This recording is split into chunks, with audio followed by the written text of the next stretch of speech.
So hello students, पिछले lecture में हमने स्टार्ट किया था एंडो मेम्ब्रेन सिस्टम के बारे में। उसमें हमने एंडोप्लाज्मिक रेटिकुलम के बारे में अच्छे से डिटेल में पढ़ा था। आज हम अगला सेल ऑर्गेनेल जो एंडो मेम्ब्रेन सिस्टम में इंक्लूड होता है उसके बारे में बात करेंगे, जिसका नाम है बेसिकली गोल्जी बॉडी। इस गोल्जी बॉडी को गोल्जी अपैरेटस भी बोलते हैं। बेसिकली ये जो गोल्जी वर्ड है ये एक साइंटिस्ट का नाम है। जिस साइंटिस्ट ने इस गोल्जी बॉडी की डिस्कवरी की थी उसका नाम था कैमिलो गोल्जी। उसी के नाम के बेसिस पे इस ऑर्गेनेल का नाम भी क्या रख दिया, गोल्जी बॉडी रख दिया, उनको सम्मान देने के लिए बेसिकली। तो पहली लाइन हमने लिखी है डिस्कवर्ड एंड नेम्ड। डिस्कवरी भी कैमिलो गोल्जी ने की थी गोल्जी बॉडी की, और ये नाम जो है ये भी किसने दिया था, कैमिलो गोल्जी ने ही दिया था। लेकिन ये डिस्कवरी कहां पर की थी, किस पे एक्सपेरिमेंट करने के बाद। बेसिकली जो उल्लू होता है ओल, उसका जो ब्रेन होता है उसमें जो न्यूरॉन के सेल्स होते हैं उन सेल्स के अंदर इन्होंने गोल्जी बॉडी को सबसे पहले ऑब्जर्व किया था बेसिकली। तो ये लिखा है इन ब्रेन सेल्स ऑफ ओल, उल्लू के ब्रेन के अंदर, बेसिकली ब्रेन में न्यूरॉन के सेल्स होते हैं उसके अंदर बेसिकली। और ये कब किया था, 1898 के अंदर इन्होंने डिस्कवरी कर दी थी। अगली लाइन लिखी है कैमिलो गोल्जी ने फर्स्टली ऑब्जर्व किया था एक डेंसली स्टेन्ड, स्टेन्ड का मतलब रंगा हुआ, रेंटिकुलर जाल के जैसे स्ट्रक्चर होते हैं। ये जो गोल्जी बॉडी होता है बेसिकली ये एक नेट लाइक स्ट्रक्चर होता है, जाल जैसा। जैसे हमने यहाँ पे एक डायग्राम बना रखा है सिंपल गोल्जी बॉडी का, इसको अगर आप ध्यान से देखो तो आपको एक जाल की तरह दिखेगा। ये जाल कहाँ पे होता है, न्यूक्लियस के करीब होता है। इसीलिए कैमिलो गोल्जी ने कहा था कि ऑलवेज नियर द न्यूक्लियस, जो गोल्जी बॉडी होता है वो ऑलवेज नियर होता है न्यूक्लियस के, कभी भी न्यूक्लियस से दूर हो ही नहीं सकता है। उसी स्ट्रक्चर को नाम दिया था गोल्जी बॉडी।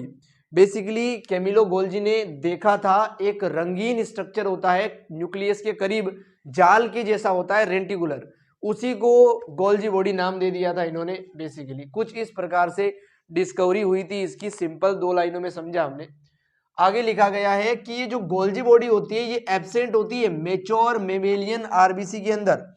जो मेच्योर मेमेलियन का आरबीसी होता है उसके अंदर कोई भी सेल ऑर्गेनेल नहीं होता है, उसके अंदर बेसिकली न्यूक्लियस भी नहीं होता है। उसमें जितना भी स्पेस था उसे खाली कर दिया गया है ताकि उस आरबीसी की सरफेस के ऊपर ज्यादा से ज्यादा हीमोग्लोबिन को डाला जा सके। जितना ज्यादा हीमोग्लोबिन होगा उतना ज्यादा वो आरबीसी O2 और CO2 का ट्रांसपोर्ट कर सकेगी। तो ट्रांसपोर्ट को अच्छा करने के लिए, बेहतर करने के लिए सारे सेल ऑर्गेनेल गायब हो जाते हैं किसके अंदर, मैच्योर मेमेलियन आरबीसी के अंदर बेसिकली। आगे लिखा है पिछली क्लास में हमने ये समझा था कि RER से SER बन सकता है, SER से बन सकता है गोल्जी बॉडी, है ना। और ये जो गोल्जी बॉडी है बनेगा कहां से, बेसिकली SER से। SER किसका बना होता है, ER के 3 फॉर्म पढ़े थे, सिस्टर्नी, ट्यूबुलर और वेसिकल्स। ये जो गोल्जी बॉडी होता है ये एक तरह के सिस्टर्नी ही होते हैं। ER के अंदर जो सिस्टर्नी का पोर्शन मिला था वही सिस्टर्नी का पोर्शन अगर ER से टूटकर अलग हो जाता है, न्यूक्लियस के पास मिलने लगता है, तभी उसी का नाम क्या रख देते हैं, गोल्जी बॉडी रख देते हैं। और ये जो सिस्टर्नी है इसका डायामीटर भी आपको याद रखना है 0.5 से लेकर 1 माइक्रोमीटर तक हो सकता है। एनसीईआरटी का डाटा है, क्लियरली याद रखना है आपको। 0.5 से लेकर 1 माइक्रोमीटर, 1 माइक्रोमीटर में 10⁻⁻⁶ मीटर होते हैं। ये लेंथ की बहुत ही छोटी यूनिट है बेसिकली, फिजिक्स में आप और पढ़ेंगे। ये एक फंक्शनल यूनिट होती है किसी भी गोल्जी बॉडी की। गोल्जी बॉडी के बहुत सारे काम हैं, उनमें से जो काम करने वाली यूनिट है वो क्या है, सिस्टर्नी है बेसिकली। क्योंकि गोल्जी बॉडी क्या है, बहुत सारी सिस्टर्नी का कलेक्शन है बेसिकली। आगे की लाइन आप पढ़ सकते हो, Golgi body of plant cell, plant का जो गोल्जी बॉडी होता है उसी को डिक्टायोसोम नाम दिया था, हमने पिछली क्लास में भी समझा था। ये जो होते हैं एक सेल के अंदर बहुत सारे होते हैं, मल्टीपल, और छोटे छोटे होते हैं। एक प्लांट सेल के अंदर बहुत सारे और छोटे छोटे गोल्जी बॉडी जिनको नाम देते हैं डिक्टायोसोम वो मिलते हैं, और वो साइटोप्लाज्म के अंदर बिखरे हुए रहते हैं। ये लाइन भी आप ऐड कर सकते हो, स्कैटर्ड इन द साइटोप्लाज्म, यहाँ पे साइटोप्लाज्म में ये बिखरे हुए होते हैं। अगली लाइन लिखी गई है they consist of many flat, ये जो गोल्जी बॉडी है आपका, ये किसका बना होता है? इसमें बहुत सारे यानी कि many flat disc shaped cisternae होते हैं। ये हमने पहले ही समझ लिया कि एक गोल्जी बॉडी बहुत सारे सिस्टर्नी से बनेगा। सिस्टर्नी कैसे होते हैं? फ्लैट होते हैं यानी कि चपटे होते हैं, डिस्क शेप्ड होते हैं, डिस्क के जैसे होते हैं आकार में। ये लाइन लिखी गई है, ये किसकी बनती है गोल्जी बॉडी? बहुत सारी सिस्टर्नी की बनती है। सिस्टर्नी जो होता है वो फ्लैट होता है और डिस्क शेप्ड होता है, इतना समझ सकते हैं। आगे की लाइन में लिखा गया है these are stacked parallel to each other. ये जो सिस्टर्नी होते हैं एक दूसरे के पैरेलल में लगे होते हैं। जैसे डायग्राम में आप समझ सकते हो, ये एक सिस्टर्नी है जो एक ट्यूबुलर स्ट्रक्चर आपको दिख रही है, ये दूसरी सिस्टर्नी है। ये दोनों सिस्टर्नी आपस में ईच अदर पैरेलल लाइन में अरेंज हुए हैं। आप ये देख सकते हो आराम से डायग्राम में, पैरेलली अरेंज होते हैं सभी जो सिस्टर्नी है, तभी गोल्जी बॉडी का फॉर्मेशन होता है। आगे लिखा गया है varied number of cisternae are present in a Golgi body. एक गोल्जी बॉडी के अंदर बहुत सारे, वेरियस का मतलब होता है विभिन्न, बहुत ज्यादा संख्या के अंदर सिस्टर्नी प्रेजेंट होते हैं एक ही गोल्जी बॉडी के अंदर। आप देख सकते हो हमने बहुत ही छोटा और सिंपल डायग्राम बनाया है जिसमें 3 सिस्टर्नी बनाई है एक गोल्जी बॉडी के अंदर। अगली लाइन आप समझ सकते हो, द गोल्जी सिस्टर्नी, जो सिस्टर्नी गोल्जी बॉडी के अंदर है उसे बोलेंगे गोल्जी सिस्टर्नी, जो सिस्टर्नी ईआर के अंदर है उसे बोलेंगे एंडोप्लाज्मिक रेटिकुलम सिस्टर्नी। तो यहाँ पे लिखा है the Golgi cisternae are concentrically arranged near nucleus, क्योंकि गोल्जी बॉडी कहाँ पे होता है? न्यूक्लियस के पास। इसलिए ये जो गोल्जी के सिस्टर्नी है ये भी कहाँ पे होंगे? न्यूक्लियस के पास। Very simple. लेकिन यहाँ पे लिखा गया है कंसेंट्रिकली अरेंज्ड। कंसेंट्रिकली का मतलब समझना ध्यान से, सेंट्रिकली का मतलब होता है सेंटर और कन का मतलब होता है बेसिकली एक ही जगह पे।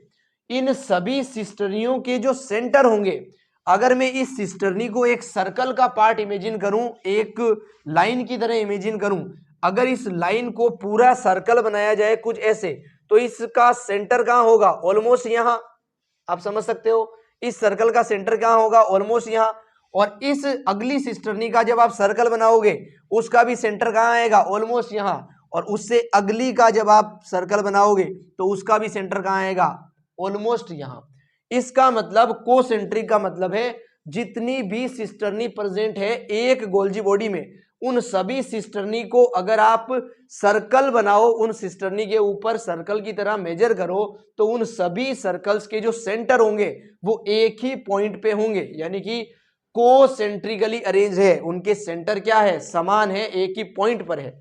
आई hope each and every word is clear to you. अगली लाइन हम समझते हैं इस गोल्जी बॉडी के बारे में। गोल्जी बॉडी जो होती है उसके पास पोलैरिटी होती है। पोलैरिटी का मतलब है पोल्स का होना, क्योंकि यहां पे 2 पोल्स होते हैं बेसिकली। इसकी स्ट्रक्चर में 2 पोल्स अवेलेबल होते हैं। ये न्यूक्लियस है और ये है गोल्जी बॉडी जो न्यूक्लियस के इधर आपको दिखाई दे रहा है।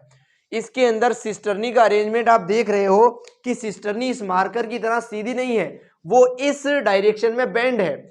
सिस्टर्नी का जो ये सरफेस है, क्या ये कॉनकेव लेंस की तरह है? तो इसे बोलते हैं कॉनकेव फेज। और ये जो सरफेस है ये कॉन्वेक्स की तरह है, इसलिए इधर वाले सरफेस, इस सरफेस को क्या बोलेंगे? कॉन्वेक्स फेज बोलेंगे। इसे क्या बोलेंगे? कॉनकेव फेज बोलेंगे। बोलेंगे या नहीं? जितने भी ये न्यूक्लियस है, इस न्यूक्लियस के बाहर क्या होगी? ईआर होगी, पिछली क्लास में सीखा था। यहां की ईआर क्या करती है? लिपिड और प्रोटीन को बनाती है। अगर एसईआर है तो लिपिड को बनाएगी, आरईआर है तो प्रोटीन को बनाएगी। ये जो लिपिड और प्रोटीन ईआर ने बनाए हैं, उन प्रोटीन के टुकड़ों को इधर से भेजा जाएगा गोल्जी बॉडी के अंदर। ये जो मैंने रेड कलर से डायरेक्शन दिखाई है, ये बेसिकली प्रोटीन और लिपिड की डायरेक्शन है जो ईआर ने बनाए हैं और गोल्जी बॉडी से होकर निकलेंगे। गोल्जी बॉडी से क्यों निकलेंगे? क्योंकि मॉडिफाई होने के लिए। गोल्जी बॉडी का काम ही यही होता है, सब्सटेंस को पैक करना, मॉडिफाई करना। इस सरफेस का नाम क्या है? कॉन्वेक्स है। इसका नाम क्या है? कॉनकेव है।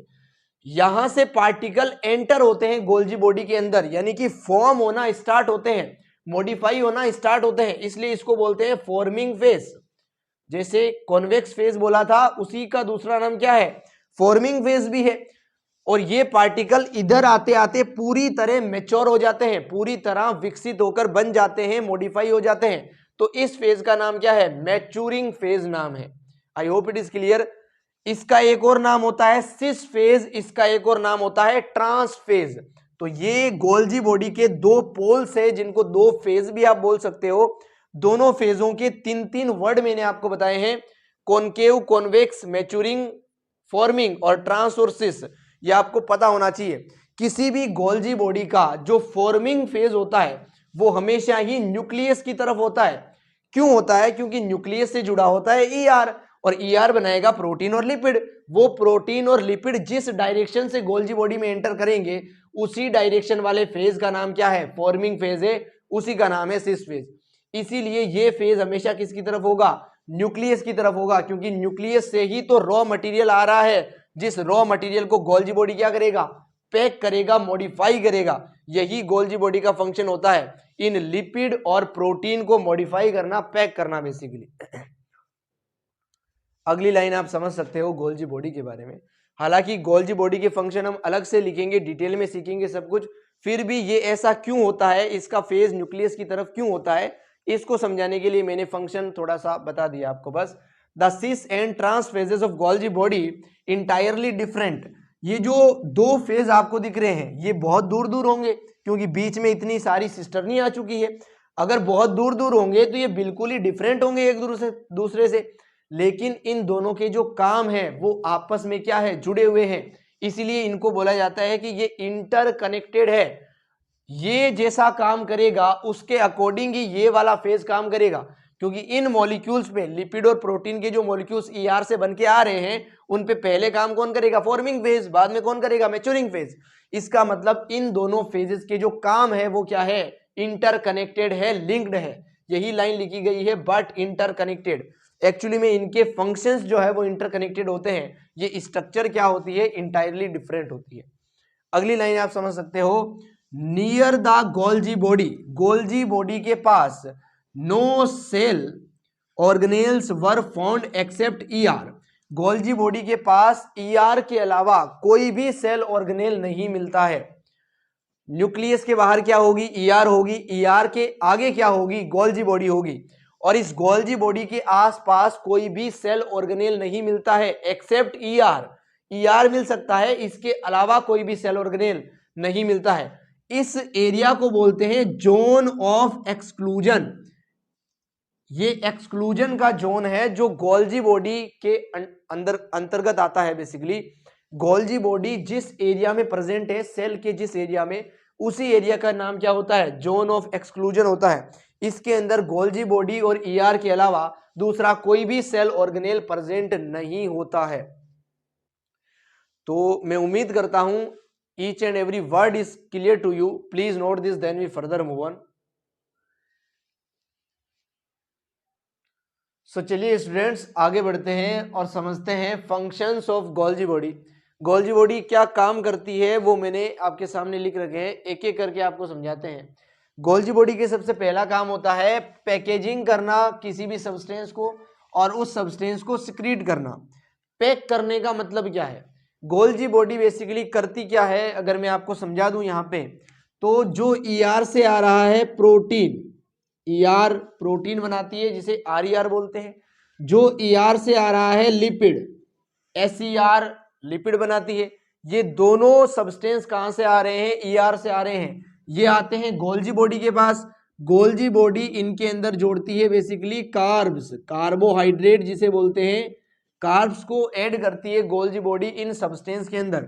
अगर प्रोटीन के साथ कार्बोहाइड्रेट जुड़ेगा तो वो बनेगा ग्लाइकोप्रोटीन। अगर लिपिड के साथ कार्बोहाइड्रेट जुड़ेगा तो वो बनेगा glycolipid, glycolipid basically.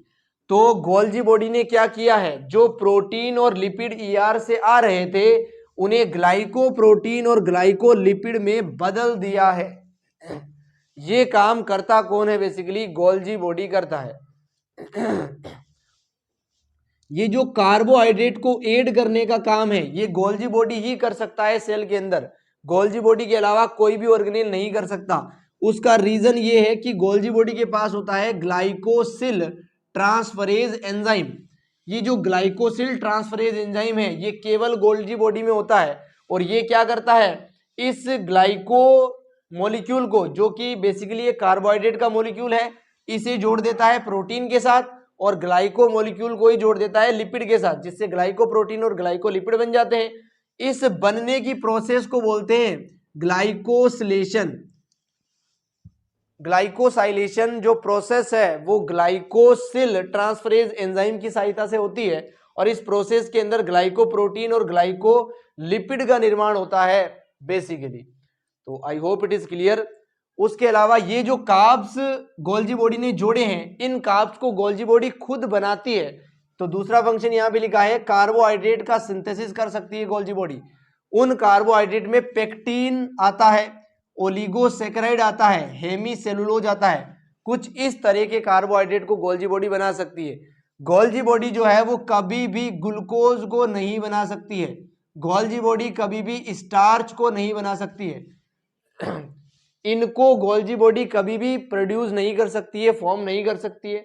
Golgi body केवल पेक्टिन, ओलिगोसैकेराइड और हेमीसेलुलोज जैसे कार्बोहाइड्रेट को ही सक्रीट कर सकती है, बना सकती है बेसिकली।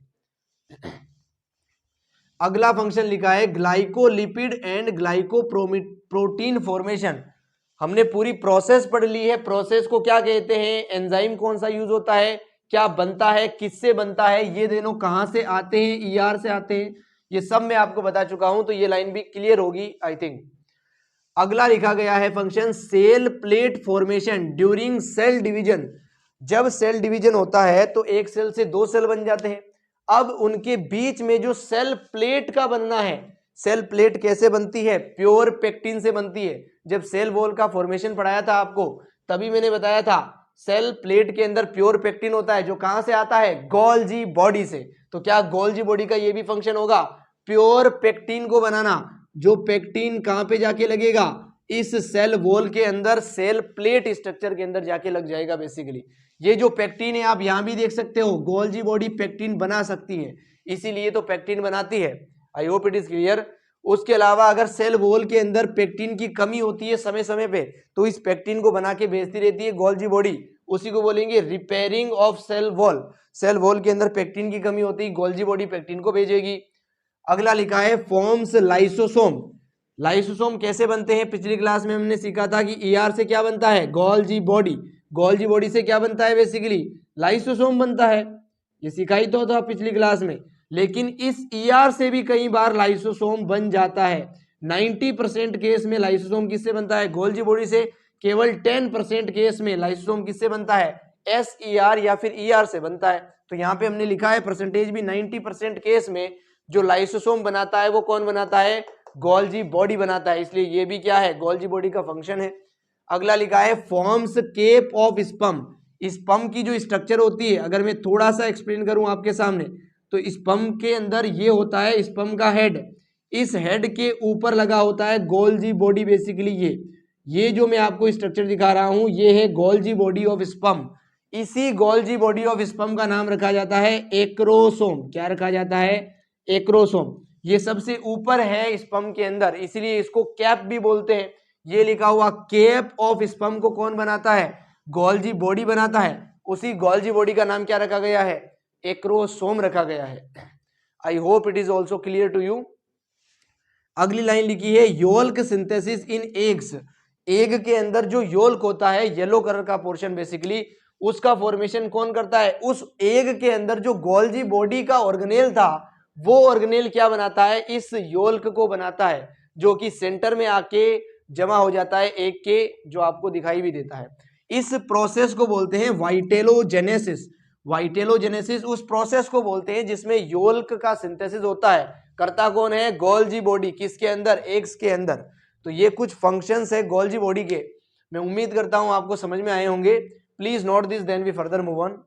सो चलिए स्टूडेंट्स, अब आगे बढ़ते हैं और कुछ लाइन समझते हैं गोल्जी बॉडी के बारे में, जो डायरेक्टली एनसीईआरटी में लिखी गई है। सबसे पहली लाइन है the Golgi body principally perform. Principally का मतलब है मुख्यतः। गोल्जी बॉडी मुख्यतः क्या करता है, the function of packaging material. Mainly ये क्या करता है, मटेरियल को पैक करने का काम करता है, जो कि हमने समझ लिया प्रोटीन और लिपिड के साथ क्या पैक करता है, कार्बोहाइड्रेट, जिससे क्या बनता है, ग्लाइकोप्रोटीन और ग्लाइकोलिपिड बनता है। ये बात हम कर चुके हैं। इन ग्लाइकोप्रोटीन और ग्लाइकोलिपिड को कहां पे भेजा जाएगा, इसको डिलीवर किया जाएगा either to the intercellular target, उसी सेल के अंदर किया जा सकता है, या फिर आउटसाइड द सेल, उस सेल के बाहर भी भेजा जा सकता है। इसी भेजने को कहेंगे सिक्रीटेड। सेल के अंदर अगर पहुंचाना है तो उसे बोलेंगे डिलीवर्ड, सेल के बाहर अगर पहुंचाना है तो उसे बोलेंगे सिक्रीटेड, क्योंकि सिक्रीट करना पड़ेगा सेल के बाहर निकालने के लिए। I hope it is clear. अगली लाइन समझ सकते हैं, material to be packed in the form of vesicles. Golgi body के अंदर मटीरियल्स किस रूप में पैक होते हैं, वेसिकल्स के रूप में पैक होते हैं। जो मटीरियल कहां से आया है, फ्रॉम द ईआर से आया है। With the cis face of Golgi body, किस फेस पे आता है सबसे पहले, सिस फेस पे। जो सिस फेस न्यूक्लियस की तरफ है सबसे पहले वहां पे आता है, उसके बाद ट्रांस फेज की तरफ मूवमेंट करता है या फिर मैच्योरिंग फेज की तरफ मूवमेंट करता है, and move toward trans phase. इसी मूवमेंट के थ्रू ये मटेरियल जो है पूरी तरह पैक होता है वेसिकल्स की फॉर्म में। This explain why the Golgi body remains in close association with the endoplasmic reticulum. ये बात ये दर्शाती है कि क्यों गोल्जी बॉडी और एंडोप्लाज्मिक रेटिकुलम बहुत ही क्लोजली एसोसिएटेड ऑर्गन की तरह रहते हैं, यानी कि एक सेल में दोनों पास पास क्यों मिलते हैं, क्योंकि ईआर ने जो प्रोटीन और लिपिड बनाया है उसको पैक करने का काम कौन करेगा, गोल्जी बॉडी करेगा। इसलिए ये दोनों एक ही जगह पे क्लोजली एसोसिएटेड तरीके से रहते हैं। अगली लाइन लिखी गई है, a number of protein synthesised by ribosome on the ER. जो प्रोटीन बने हैं राइबोसोम के द्वारा ईआर के ऊपर, are modified in the cisternae of Golgi body. वो किस में मॉडिफाई होते हैं, सिस्टर्नी ऑफ गोल्जी बॉडी में। अगर वो प्रोटीन है तो क्या बन जाते हैं, glycoprotein, before there are released from its trans phase. Trans phase तक पहुंचते पहुंचते ये क्या बन जाता है, ग्लाइकोप्रोटीन बन जाता है, जो राइबोसोम ने बनाया था ईआर के ऊपर। ईआर बेसिकली वो आरईआर था। अगली लाइन लिखी गई है, the Golgi body is the important site of formation of glycoprotein and glycolipids. ये बात हम बार बार समझ चुके हैं इसको। ग्लाइको वर्ड जो है ये डिनोट करता है बेसिकली ग्लाइकोजन को, जो कि एक कार्बोहाइड्रेट है, उसे किसके साथ ऐड किया है, लिपिड के साथ और प्रोटीन के साथ। प्रोटीन कहां से आया है, आरईआर से, लिपिड कहां से आया है, एसईआर से आया है। यानी कि ग्लाइकोप्रोटीन और ग्लाइकोलिपिड को बनाने के लिए जो सबसे इंपॉर्टेंट साइट होती है सेल के अंदर, वही होती है आपकी गोल्जी बॉडी। तो ये था गोल्जी बॉडी के बारे में डिटेल्ड स्टडी। उम्मीद करता हूं आपको सब कुछ समझ में आया होगा। फिर भी कोई डाउट हो तो आप हमें कमेंट कर सकते हैं, मैं ऑलमोस्ट रिस्पॉन्स कर दूंगा आपके कमेंट का। सो मिलते हैं नेक्स्ट लेक्चर में। Chill then